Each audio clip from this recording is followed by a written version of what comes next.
children, you may have a furniture, sofa, settee, love seat that looks like this. This is a combination of slime plus liquid nails.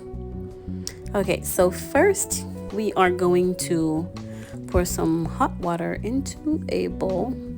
Then you are going to add vinegar. It's as simple as that. White distilled vinegar. And then you are going to use a washcloth, a raga, just any cloth. And you're going to scrub. That's actually the slime. So the slime goes away easier than did the liquid nails, but it eventually went away. So all you have to do is keep on scrubbing. Look, it's gone away. It's gonna be wet, but in no time it will be air dried. But the good thing is you will have your furniture looking as good as new. And this is at the front of the house. This is a love seat that we have at the front of the house. And I was really upset when Zone put the slime on here, because I specifically told her, play with your slime on the tile, in the tile areas.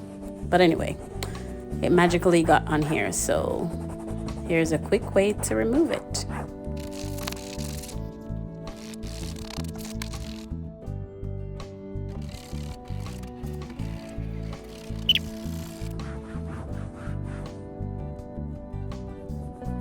Okay, so as you can see, most of it is gone.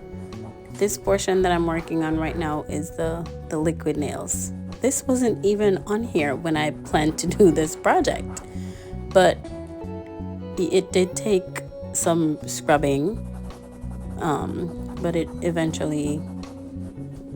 eventually got it out. So yeah, it does remove the slime and liquid nails as well. You might not be using liquid nails, but whatever. That's a bonus. And all I'm doing here is just like really rubbing it to make sure that I get everything off. There seemed to be a little bit on the back of the chair, so I'm doing that as well. After you're done, it would be wise to kind of just like use some Febreze. Wipe it, with clean water. Just rinse your rag, wipe it with clean water, and you're going to use your Febreze just to get the smell of that vinegar away. And voila!